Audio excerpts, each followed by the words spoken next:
Look around you. The world is an explosion of colors, isn't it? From the deep blue of the sky to the vibrant green of the leaves, colors bring life to everything we see. But have you ever stopped to think, where do all these colors come from? And what really happens when we take two colors and mix them? Today, we're going to dive into a colorful adventure that goes far beyond what we learned in school.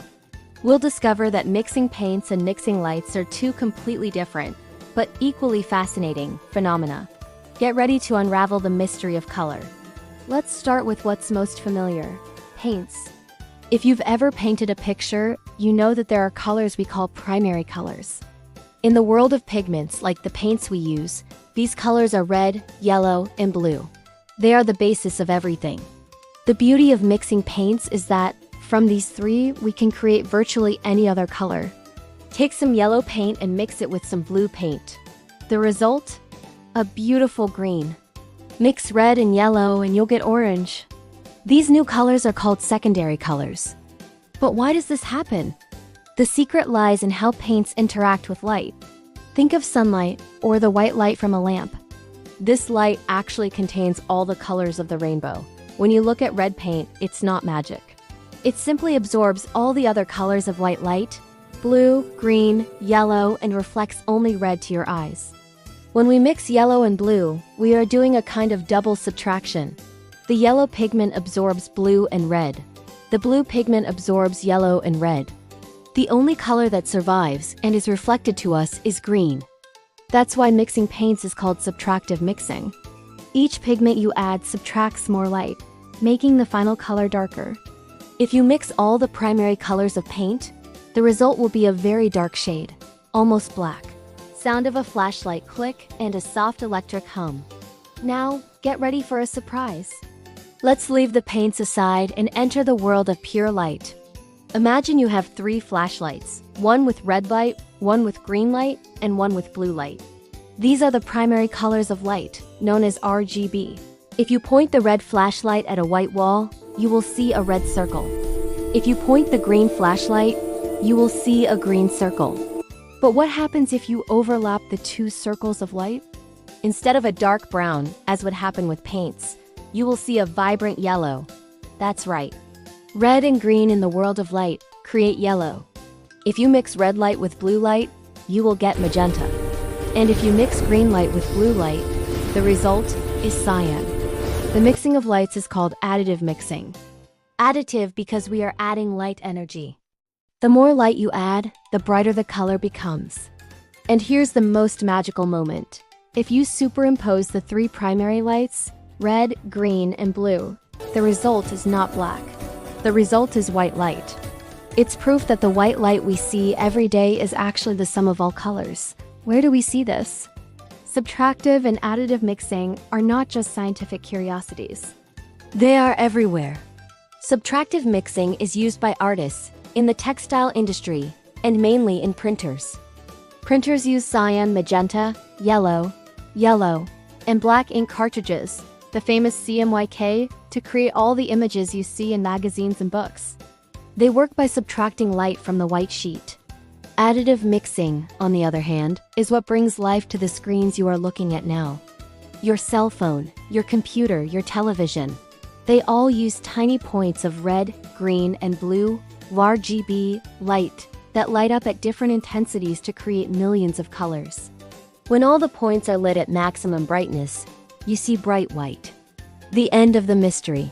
So the next time you mix paints or look at a colorful screen, remember, if you are mixing pigments, you are subtracting light, and the result is a darker color. If you are mixing lights, you are adding energy, and the result is a lighter color, possibly reaching white. Color is more than just beauty. It's physics, it's chemistry, and it's one of the most incredible ways nature shows us science in action. How about trying this experiment at home? Grab your paints and your colored flashlights and watch the magic happen with your own eyes. If you enjoyed unraveling this mystery, don't forget to like the video and subscribe to the channel for more scientific adventures. Until next time. Subtractive mixing is used by artists in the textile industry and mainly in printers. Printers use cyan, magenta, yellow, and black ink cartridges, the famous CMYK, to create all the images you see in magazines and books. They work by subtracting light from the white sheet. Additive mixing, on the other hand, is what brings life to the screens you are looking at right now. Your cell phone, your computer, your television, they all use small points of red, green, and blue, RGB light, that light up at different intensities to create millions of colors. When all the points are lit at maximum, you see bright white. To really understand the difference, let's detail the experiments. Experiment 1. The subtractive color wheel. Paints. Take your primary paints, red, yellow, and blue. Start by mixing equal parts of two primary colors to obtain the secondary colors, green, orange, and violet. Now, try mixing a primary color with a secondary color. For example, mix yellow, primary, with green, secondary. You will get a yellow-green, a tertiary color.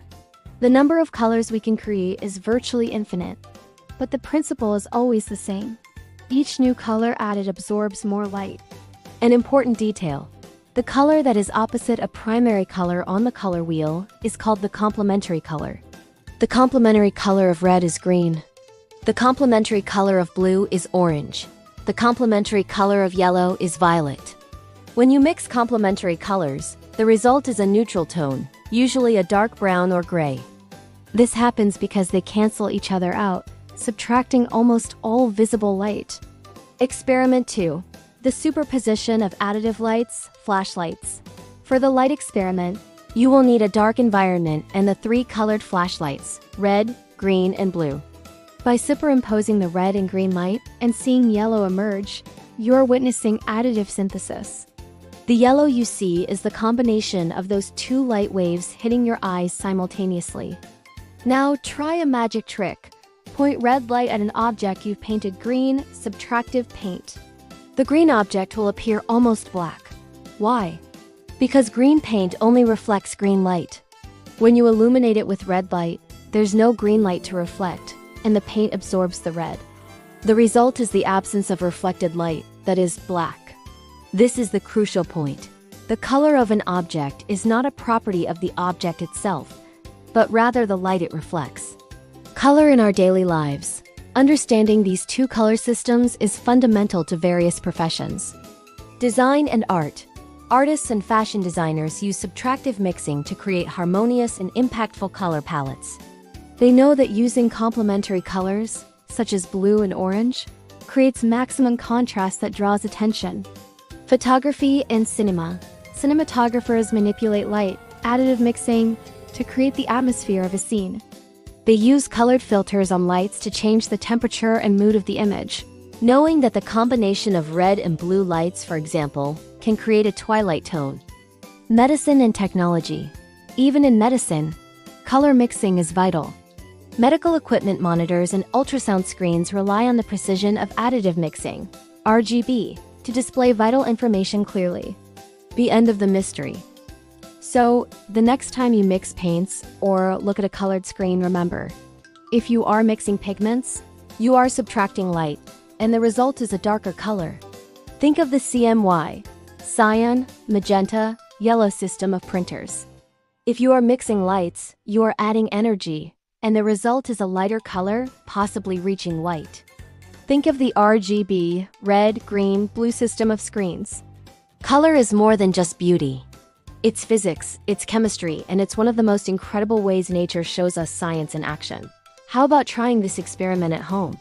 Grab your paints and colored flashlights and watch the magic happen with your own eyes. If you enjoyed unraveling this mystery, don't forget to like the video and subscribe to the channel for more scientific adventures. Leave a comment telling us which tertiary color you were able to create.